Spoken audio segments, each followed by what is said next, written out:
Could whiskey woes lie ahead for Jack Daniels and other distillers? Well, that is the worry after Mexico announced tariffs on Tennessee whiskey in retaliation for President Trump's tariffs on steel and aluminum. Trump's tariffs have thrown a wrench into American business, and it's no surprise that some of the country's biggest brands are feeling the burn.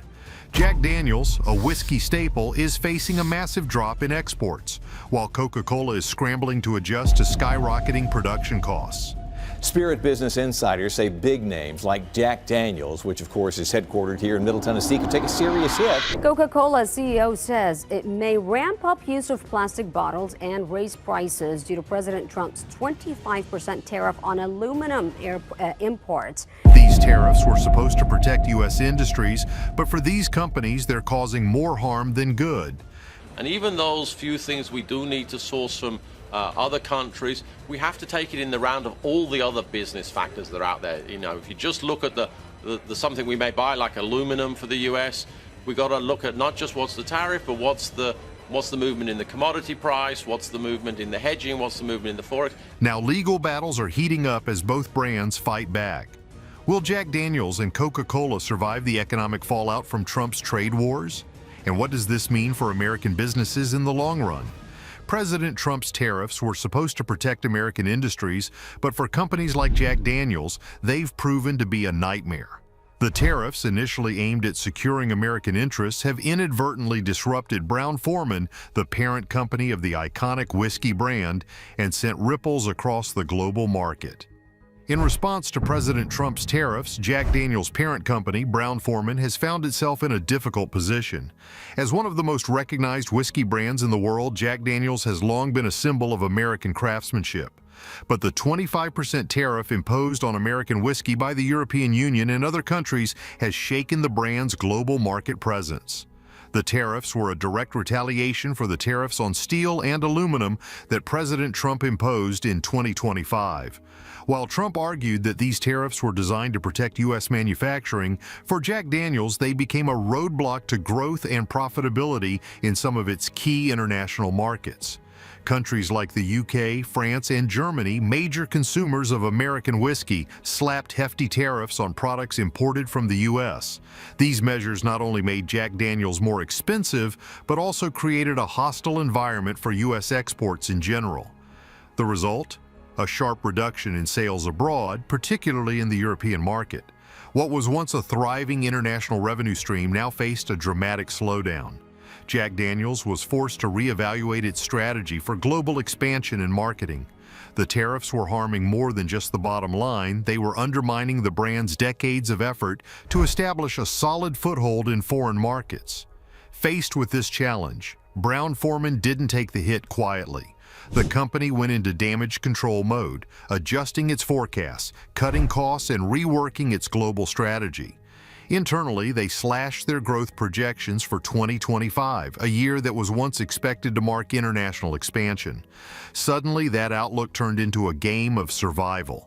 The ripple effects were sharp enough to trigger a major workforce reduction. About 12% of employees were let go in early 2025 as the company scrambled to stay financially afloat in a tough global environment.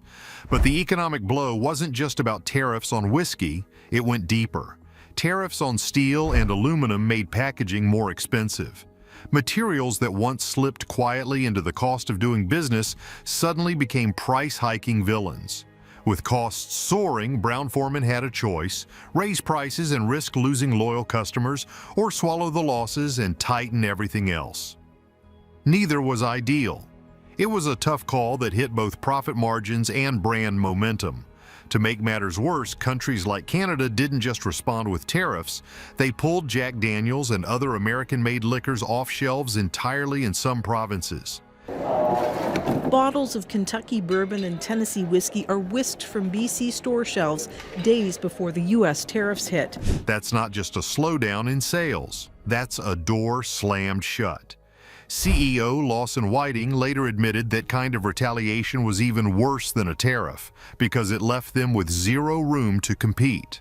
Demand may have remained strong in some corners of the world, but the barriers kept growing taller and more unpredictable. So what happens when one of America's most iconic brands suddenly can't compete on equal footing abroad? Jack Daniel's became a poster child for the unintended consequences of a trade war. The global marketplace doesn't care about political intentions. It responds to prices, access, and competition. And as Brown-Forman struggled to adapt, it revealed a hard truth. Trade wars don't just hit factories and steel mills. They reach into boardrooms, bars, and dinner tables across the world.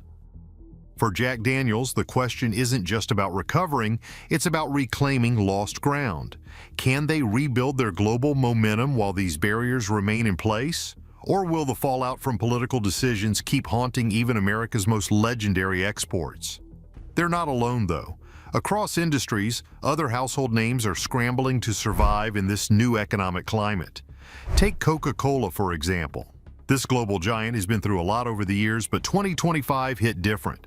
Coca-Cola isn't just battling rivals on store shelves anymore. It's now stuck in a high-stakes fight against rising costs, changing rules, and a world that wants sustainability the hefty price tag. And it all starts with something as simple as a can. Aluminum has long been Coca-Cola's go-to packaging material. It's lightweight, easy to chill, and offers that satisfying crack when you pop open a cold one. For decades, those shiny cans have been an iconic part of the brand's identity. But earlier this year, a 25% tariff slapped on aluminum imports suddenly turned that trusty can into a costly headache. For a company that ships millions of beverages daily worldwide, even a small increase in aluminum costs adds up fast. The consequences? Prices for some Coca-Cola products quietly crept up by around 5% in 2025. In an already tight economy where shoppers are watching every penny, that increase didn't slip by unnoticed. People began questioning their choices. And while Coke still dominates many markets, that price bump rattled consumer confidence and pushed the company to rethink its supply chain and pricing strategies. But the challenges run deeper than just aluminum tariffs. The global aluminum market itself is experiencing turmoil. According to the International Aluminum Institute, supply chain disruptions and energy cost spikes, since aluminum smelting is energy intensive, have driven prices higher worldwide. Recycling aluminum, which Coca-Cola depends on for its sustainability plans, has also become trickier and more expensive. The pandemic, supply shocks, and rising demand for metals in electric vehicles have squeezed recycled aluminum availability, meaning it's both scarce and costly. This brings us to Coca-Cola's ambitious sustainability goals. The company committed to cutting its carbon footprint using more recycled materials and making 25% of its packaging reusable by 2030. These promises are critical in today's eco-conscious world where consumers demand brands to lead on environmental issues. Coca-Cola's World Without Waste campaign aims to collect and recycle a bottle or can for everyone it sells, a bold pledge that has earned praise from environmental advocates. But with aluminum prices climbing and tariffs squeezing costs, those eco-friendly plans are now on shaky ground. Recycled aluminum isn't just tough to source, it's pricier than ever. That means Coca-Cola might have to lean more on plastic bottles, something it has been aggressively trying to phase down. According to recent reports, plastic accounts for nearly 50% of Coca-Cola's packaging worldwide, and environmentalists warn that shifting back to plastic could undermine progress on reducing pollution and carbon emissions. Environmental groups have been quick to sound the alarm. They warn that any retreat from reusable or recycled packaging could send the wrong message, not only to consumers, but to the entire beverage industry. Coca-Cola insists it remains committed to sustainability, but with rising raw material costs, supply chain challenges, and shifting trade policies, the path forward is anything but clear.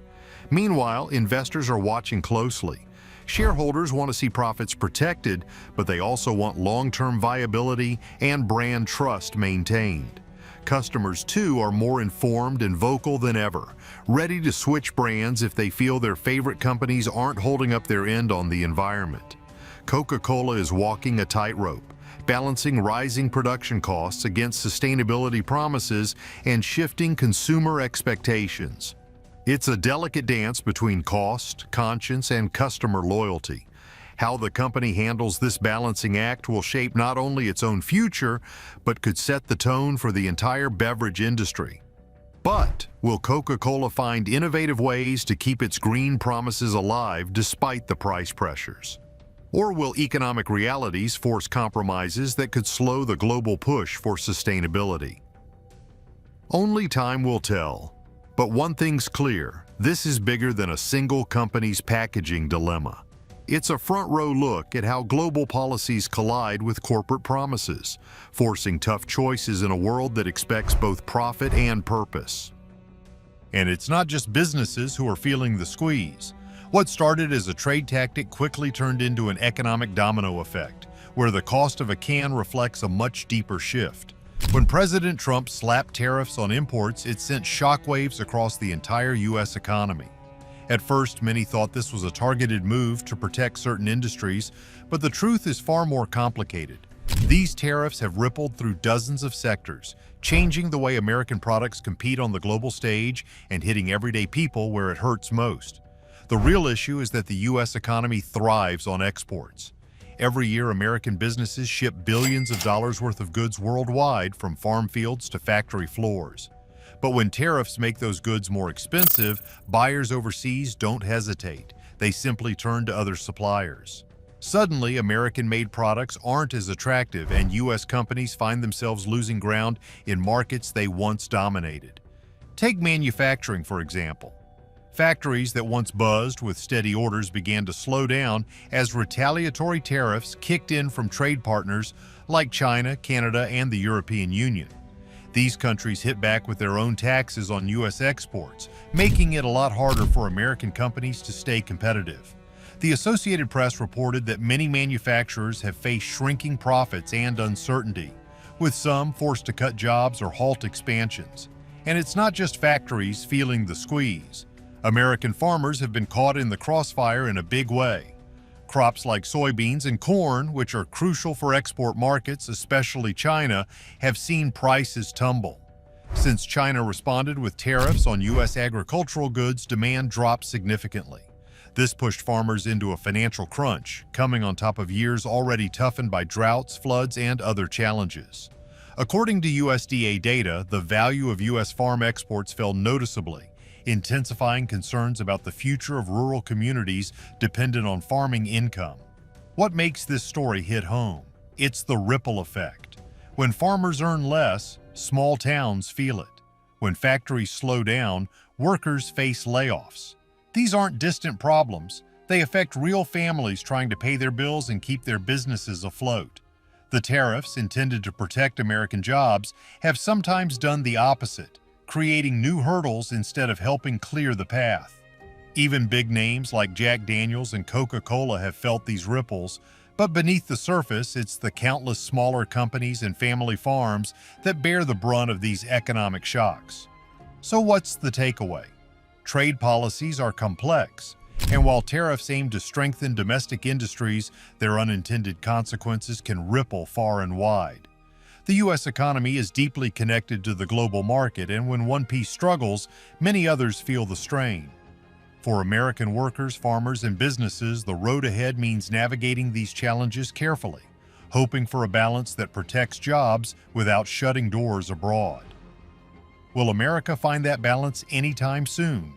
That's the million-dollar question, one that affects not just the bottom line, but the future of American industries across the board.